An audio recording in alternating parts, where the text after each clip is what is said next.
Anne of Avonlea by Lucy Maud Montgomery. Chapter 9. A Question of Color. That old nuisance of a Rachel Lynde was here again today, pestering me for a subscription towards buying a carpet for the vestry room, said Mr. Harrison wrathfully. I detest that woman more than anybody I know. She can put a whole sermon, text, comment, and application into 6 words, and throw it back at you like a brick. Anne, who was perched on the edge of the veranda, enjoying the charm of a mild west wind blowing across a newly ploughed field on a grey November twilight, and piping a quaint little melody among the twisted firs below the garden, turned her dreamy face over her shoulder. "The trouble is, you and Mrs. Lynde don't understand one another," she explained. "That is always what is wrong when people don't like each other. I didn't like Mrs. Lynde at first either, but as soon as I came to understand her, I learned to." Miss Lynde may be an acquired taste with some folks, but I didn't keep on eating bananas because I was told I'd learn to like them if I did, growled Mr. Harrison.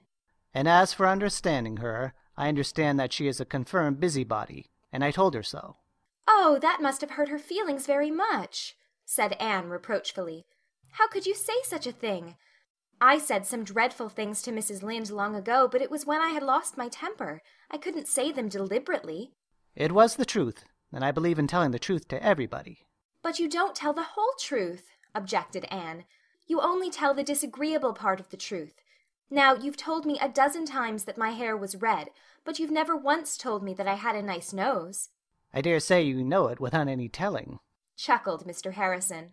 "I know I have red hair, too, although it's much darker than it used to be, so there's no need of telling me that either."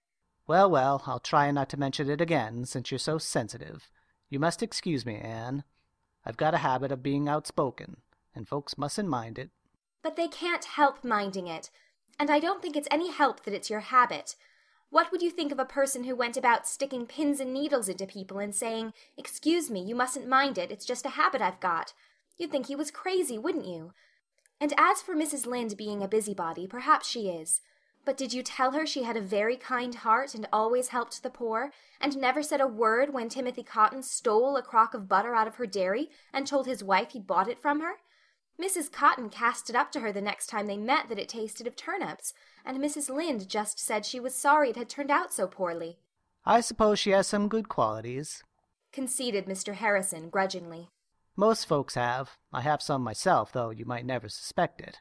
But anyhow, I ain't going to give anything to that carpet. Folks are everlasting begging for money here, it seems to me. How's your project of painting the hall coming on? "Splendidly. We had a meeting of the AVIS last Friday night and found that we had plenty of money subscribed to paint the hall and shingle the roof, too. Most people gave very liberally, Mr. Harrison.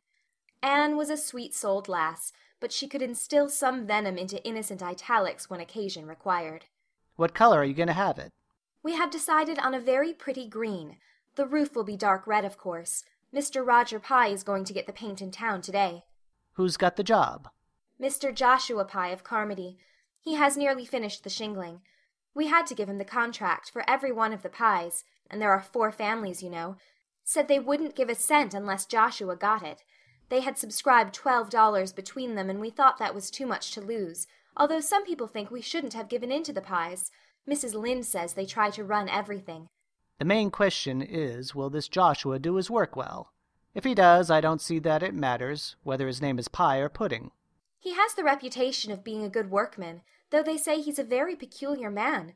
He hardly ever talks." He's peculiar enough, all right, then, said Mr. Harrison dryly. Or at least folks here will call him so. I never was much of a talker till I came to Avonlea, and then I had to begin in self-defense or Miss Lynde would have said I was dumb, and started a subscription to have me taught sign language. You're not going yet, Anne? "I must. I have some sewing to do for Dora this evening. Besides, Davy is probably breaking Marilla's heart with some new mischief by this time. This morning the first thing he said was, 'Where does the dark go, Anne? I want to know.' I told him it went around to the other side of the world, but after breakfast he declared it didn't, that it went down the well.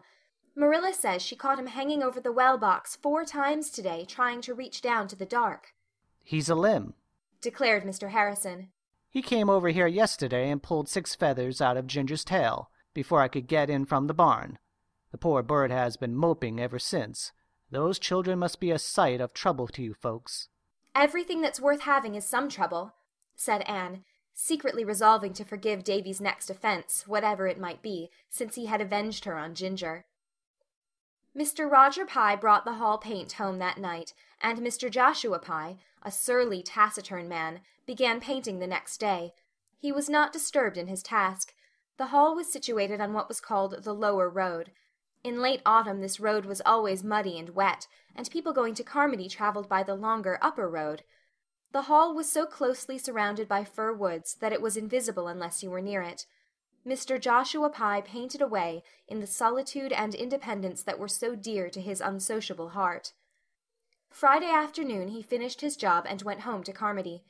Soon after his departure Mrs. Rachel Lynde drove by, having braved the mud of the Lower Road out of curiosity to see what the hall looked like in its new coat of paint. When she rounded the spruce curve she saw. The sight affected Mrs. Lynde oddly.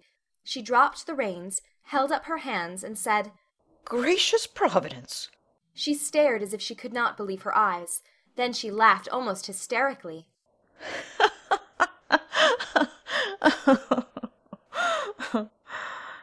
There must be some mistake. There must. I knew those Pyes would make a mess of things. Mrs. Lynde drove home, meeting several people on the road and stopping to tell them about the hall. The news flew like wildfire. Gilbert Blythe, poring over a textbook at home, heard about it from his father's hired boy at sunset, and rushed breathlessly to Green Gables, joined on the way by Fred Wright. They found Diana Barry, Jane Andrews, and Anne Shirley, despair personified, at the yard gate of Green Gables, under the big leafless willows. "It isn't true, surely, Anne?" exclaimed Gilbert. "It is true," answered Anne, looking like the muse of tragedy. "Mrs. Lynde called on her way from Carmody to tell me. Oh, it is simply dreadful! What is the use of trying to improve anything?" "What is dreadful?"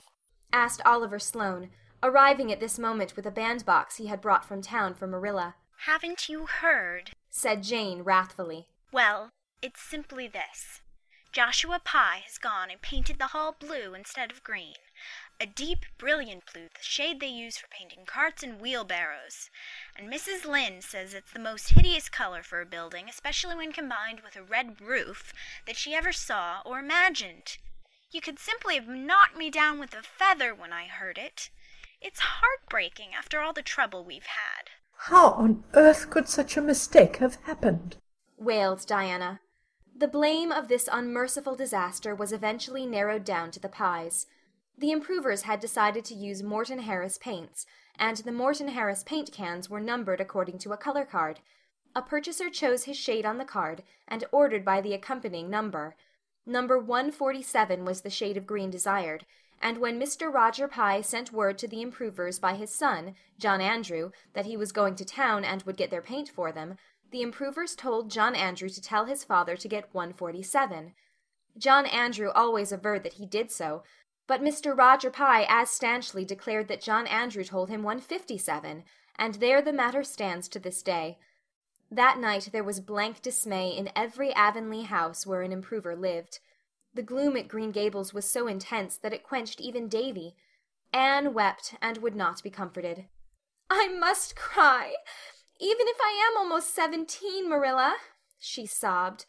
"It is so mortifying, and it sounds the death knell of our society. We'll simply be laughed out of existence." In life, as in dreams, however, things often go by contraries. The Avonlea people did not laugh. They were too angry. Their money had gone to paint the hall, and consequently they felt themselves bitterly aggrieved by the mistake. Public indignation centered on the Pyes. Roger Pye and John Andrew had bungled the matter between them, and as for Joshua Pye, he must be a born fool not to suspect there was something wrong when he opened the cans and saw the color of the paint.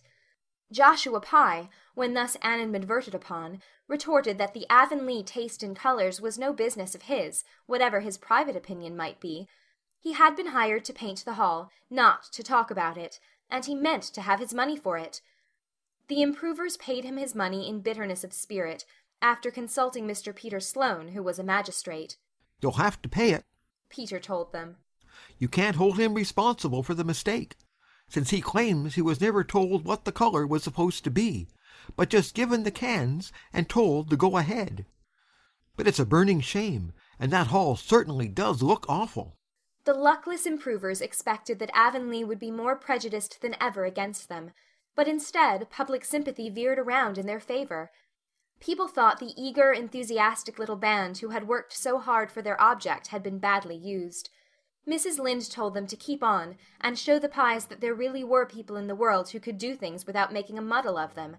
Mr. Major Spencer sent them word that he would clean out all the stumps along the road front of his farm and seed it down with grass at his own expense. And Mrs. Hiram Sloane called at the school one day and beckoned Anne mysteriously out into the porch to tell her that if the Society wanted to make a geranium bed at the crossroads in the spring, they needn't be afraid of her cow, for she would see that the marauding animal was kept within safe bounds. Even Mr. Harrison chuckled, if he chuckled at all, in private, and was all sympathy outwardly. "Never mind, Anne. Most paints fade uglier every year, but that blue is as ugly as it can be to begin with, so it's bound to fade prettier. And the roof is shingled and painted all right. Folks will be able to sit in the hall after this without being leaked on. You've accomplished so much anyhow." "But Avonlea's blue hall will be a byword in all the neighboring settlements from this time out," said Anne bitterly. And it must be confessed that it was. End of chapter 9.